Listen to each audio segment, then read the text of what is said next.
देखिए रात को 11 बज रहा है और इस समय हम मौजूद हैं इलाहाबाद के आखिरी बॉर्डर और जौनपुर जिले के आखिरी बॉर्डर पर। ये बुढ़िया का किनारा स्टेट हाईवे है। जैसा कि आपकी जानकारी के लिए बता दें, आपको बता दूं कि भारतवर्ष जिस तरीके से लॉकडाउन हुआ कोरोना वायरस के बढ़ते हुए संक्रमण को लेकर के 24 तारीख को 23 तारीख को जनता कर्फ्यू भारत के प्रधानमंत्री जी ने संबोधन के माध्यम से बताया और वहीं पर फिर 24 तारीख को संपूर्ण भारत लॉकडाउन हुआ। लॉकडाउन की स्थितियों में कोरोना वायरस नियंत्रण में नहीं आया। जिस तरीके से पूरा विश्व इस वैश्विक महामारी को झेल रहा है, वहीं पर भारत भी इससे अछूता नहीं है। आपको बता दें कि जो जहां पर फंसा पड़ा हुआ है वहां से निकलना चाह रहा है। ऐसे बहुत सारे लोग जो अपने रोजी रोटी के लिए बाहर गए, वो लोग भी पलायन करके अपने गांव की तरफ लौटे। तो सरकार जो इस तरीके की जो व्यवस्था है, कहीं न कहीं उसमें कुछ जो दिक्कतें आ रही थी उसको पूर्ण करने के लिए राजस्थान के कोटा में जो बच्चे पढ़ने के लिए जाते हैं, चूंकि वो एजुकेशन का बहुत बड़ा हब है, वहाँ पर इंस्टीट्यूट ऐसे कॉलेजेज हैं जो अपने क्षेत्रों से जाकर के निकल करके बच्चे वहाँ पर बहुत सारे कंपटीशन की तैयारी करते हैं। तो चूंकि इस लॉकडाउन में बच्चे वहाँ बुरी तरीके से प्रभावित हो रहे थे, फंसे हुए थे, अपने माँ बाप को याद कर रहे थे। वहीं पर उत्तर प्रदेश सरकार ने बहुत बड़ी पहल किया है। उसके लिए उत्तर प्रदेश सरकार को मैं अपने चैनल के माध्यम से धन्यवाद देना चाहूंगा। आपको बता दूं, कम से कम 8 ऐसी बसें अभी तक आनी है। 3 बसों का यहाँ पर आगमन हो चुका है, जिसमें हर गाड़ियों में 30, 35, 40 ऐसे बच्चे हैं जो कोटा से चल करके अपने घरों की तरफ जा रहे हैं। और जैसा कि आप देख रहे हैं, पुलिस प्रशासन, एडमिनिस्ट्रेशन के लोग, सारे लोग यहाँ पर मौजूद हैं। एक बड़ी जिम्मेदारी तय हो रही है। देखिए रात को 11 बजे हम भी यहाँ पर अपनी जिम्मेदारी को तय कर रहे हैं। चूंकि मीडिया हो या पुलिस हो या सफाई कर्मी हो या डॉक्टरों का पैनल हो, सब लोग अपनी रिस्पॉन्सिबिलिटी को, आज अपने जिम्मेदारियों को, अपने उत्तरदायित्व को पूरी तरीके से निर्वहन कर रहे हैं। क्योंकि हम जिस तरीके से कोरोना वायरस से लड़ रहे हैं, अगर हमारी जिम्मेदारी पूर्णतः नहीं तय होगी तो कहीं न कहीं हम विफल हो जाएंगे। आप देख रहे हैं कि विश्व स्तर पर जिस तरीके से अमेरिका की स्थिति भयावह हो गई है और वहां पर जिस तरीके से आए दिन 1000-2000 लोग मारे जा रहे हैं कोरोना वायरस को लेकर के, वहीं पर भारत इतना बड़ा देश है जिसकी आबादी कम से कम 130 करोड़ है, फिर भी हम बाखूबी लड़ रहे हैं इस कोरोना वायरस से। और उसी नाते भारत सरकार के प्रधानमंत्री जी ने ये सभी संपूर्ण भारत के लोगों से अपील किया है कि लॉकडाउन हो या सोशल डिस्टेंस हो, इसका संपूर्ण पूरी तरीके से पालन करें। क्योंकि अगर आप अपने घरों में रहेंगे तभी हम बाहर कोरोना वायरस से लड़ सकेंगे। हमारे बीच में क्षेत्राधिकारी जी मौजूद हैं, अवधेश कुमार जी, और हमारे बीच में उप जिलाधिकारी अमिताभ यादव जी मौजूद है। आइए थोड़ी सी बात भी कर लेते हैं, थोड़ा जानकारी भी लेते हैं अपने चैनल के माध्यम से लोगों को बताने के लिए। सर, ये कह रहे थे कोटा से बहुत सारे बच्चे चल करके आ रहे हैं, कितने सारे बच्चे आएंगे? ये अभी 13 बसों के आने की सूचना है। 3 बसें हमारे बॉर्डर पे पहुंच चुकी हैं। उन सबकी हमारे डॉक्टर्स स्क्रीनिंग करेंगे।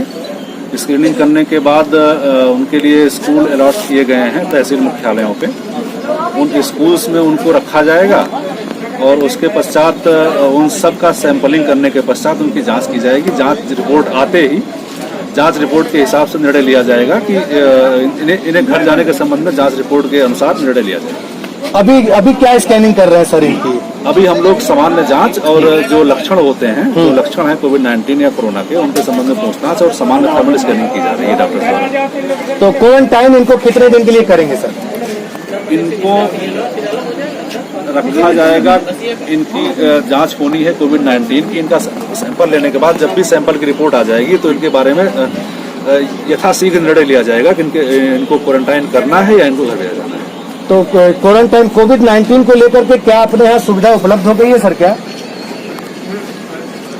इसका जो किट आ रहा है, सैंपलिंग लेने के पश्चात यथाशीघ्र उस सैंपल की जांच करवाई जाएगी और सैंपल की जांच के आधार पे ही ये निर्णय लिया जाएगा कि इनको कहाँ रखा जाना है। अभी मैं इतना ही कह सकता हूँ। देखिए कोविड-19 की अभी तो एक प्राइमरी स्टेज की जो जांच होती है, थर्मल स्कैनिंग, मेडिकल की टीम यहाँ पर बैठी हुई है। डॉक्टर आरपी सिंह भी यहाँ मौजूद हैं, उनके समस्त स्टाफ भी यहाँ मौजूद है। जैसा कि मैं आपको दिखा रहा हूँ, बराबर ये उन लोगों की जो थर्मल स्कैनिंग होती है वो हो रही है। और उसको लेकर के एक चूंकि पूर्णतः संतुष्टि नहीं है, कोविड-19 को लेकर के सरकार के द्वारा एक किट बनाया गया है जिसमें जांच होनी है। और उस जांच को जब तक तय नहीं कर लिया जाएगा, उसका पॉजिटिव या निगेटिव जब तक आंसर नहीं आ जाएगा, तब तक, जब तक सेटिस्फेक्शन नहीं हो जाएगा, तब तक बच्चे अपने घरों तक नहीं जा पाएंगे। तब तक उनको क्वारंटाइन किया जाएगा। 1 डे, 2 डे, 3 डे, जब तक इसका परीक्षण करने के बाद जब तक रिजल्ट नहीं आ जाएगा। हम आपकी जानकारी के लिए बता दें कि जिस तरीके से रात्रि में हम इस समाचार को कवर करने के लिए यहाँ मौजूद हैं, हम एक अपील जनता से करना चाहते हैं, हम क्षेत्र की जनता से, संपूर्ण भारत के लोगों से अपील करना चाहते हैं कि सरकार हो या प्रशासन हो या सफाई कर्मी हो या डॉक्टरों का पैनल हो, जिस तरीके से 24 घंटे 24 आवर्स अपनी जिम्मेदारी को तय कर रहा है, अपनी सेवा दे रहा है, वहीं पर जनता से भी अपील करना चाहते हैं कि संपूर्ण भारतवासी, संपूर्ण हिंदुस्तानियों से मैं निवेदन करना चाहता हूं अपने चैनल के माध्यम से कि लॉकडाउन का जो आदेश है उसको सच्चर आप पालन करिए, और जो सोशल डिस्टेंसिंग के लिए एक निवेदन किया गया है, क्योंकि जब तक हम दूरी नहीं रहेंगे, सोशल डिस्टेंस नहीं बनाएंगे, अपने घरों में नहीं रहेंगे, तब तक हम जिम्मेदारी नहीं तय कर पाएंगे और कोरोना वायरस से हम लड़ नहीं पाएंगे। हमारे साथी दिखाएंगे जरा, इस तरीके से 3 बसों का आवागमन यहाँ पर हो चुका है और सबकी बाकायदे स्कैनिंग की जा रही है और सबके लिए अलग अलग स्पॉट बनाए गए हैं। चाहे फिर मुगरा बादशाहपुर में सार्वजनिक इंटर कॉलेज हो, कम से कम 50 बेड लगाए गए हैं कि कुछ बच्चों को यहाँ स्टे कराएंगे और कुछ लोगों को सागंज कराएंगे, कुछ लोगों को जौनपुर कराएंगे, कुछ लोगों को बदलापुर कराएंगे। ऐसे अलग अलग जगहों पर इनको स्टे करने के लिए इनकी संपूर्ण व्यवस्था की गई है और एक जिम्मेदारी के साथ फिर मेडिकल विभाग हो या पुलिस विभाग हो अपनी जिम्मेदारी को बाखूबी निभा रहा है। हमारे साथ हमारे जो पत्रकार हैं राकेश मौर्य जी, वीरेंद्र कुमार जी, आपको मैं बता दूं कि मीडिया एक बहुत बड़ी रोल अदा कर रही है। हम आपको घर बैठे आपको हर वो समाचार दिखाने का काम कर रहे हैं कि ताकि आपको एहसास हो कि मीडिया का अपना एक रोल है, वो जिम्मेदारी बाकायदे सरकार और प्रशासन के साथ कंधे से कंधा मिलाकर चलने का काम कर रही है। रात को 11 बजे बुढ़िया किनारा के बॉर्डर पर हम इस समाचार को कवर करने आए। धन्यवाद हमारे विशेष सहयोगी राकेश मौर्य और वीरेंद्र कुमार के साथ मैं राम कुमार जायसवाल। आप देख रहे हैं पूर्वांचल लहर।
कोई करवा भागना है और वही सेना को भी भागना है। जब मेला लगता है वहाँ को लगता है सिटी सिपाही बजाता है और सिटी डीसी और डीसी भी बजाता है और वही सिटी जो है कमिश्नर भी बिल्कुल बजाता है।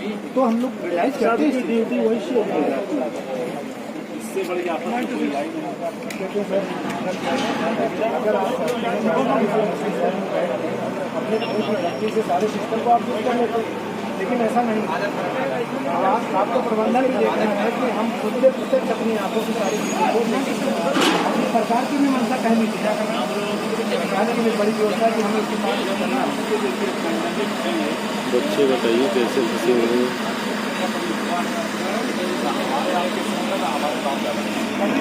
कभी सुनने को नहीं मिला ये सारी चीज़ें।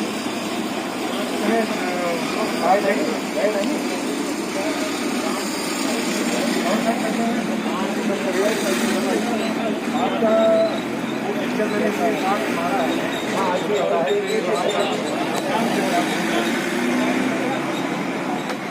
पास बैठा हो तो सही समाचार हमको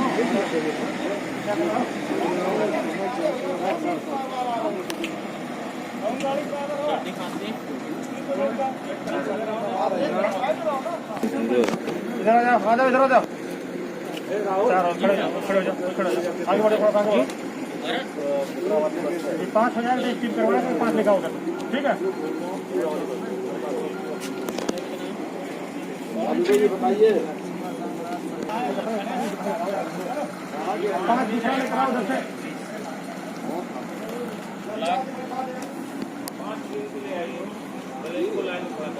ब्लॉक क्या है हमारा ब्लॉक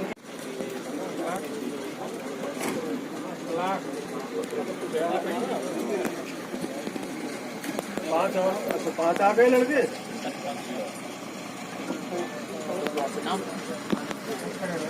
आनंद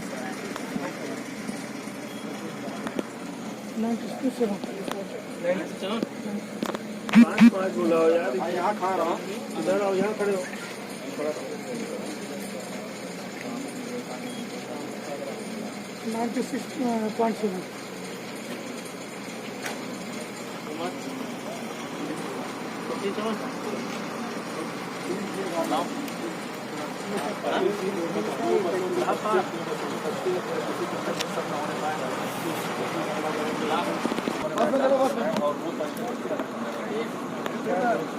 फोटो जरूर लेंगे, अगर 2 लड़कियां भी हों, क्या कर रहे हो, दोनों अलग अलग कमरे में रहेंगी।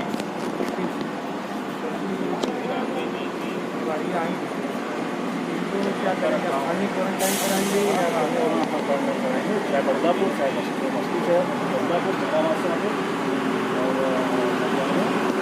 अलग अलग स्मार्ट आदमी बना के रखेंगे। वही 14 डेज का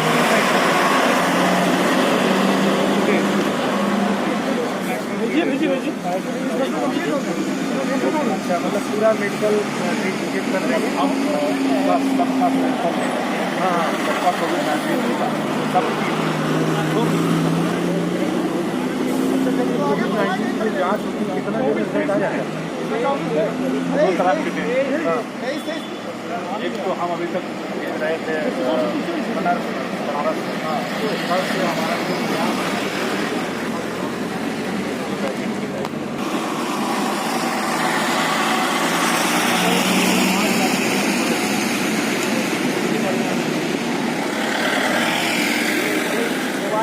बच्चे मतलब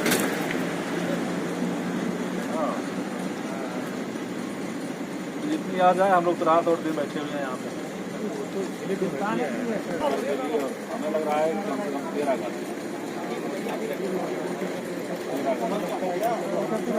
का होगा, आगे बढ़वाए नहीं रह सकते बच्चे, मतलब चाइल्ड ऑफ पर्सन। ये वाली कौन वाली जा रही है? Child of person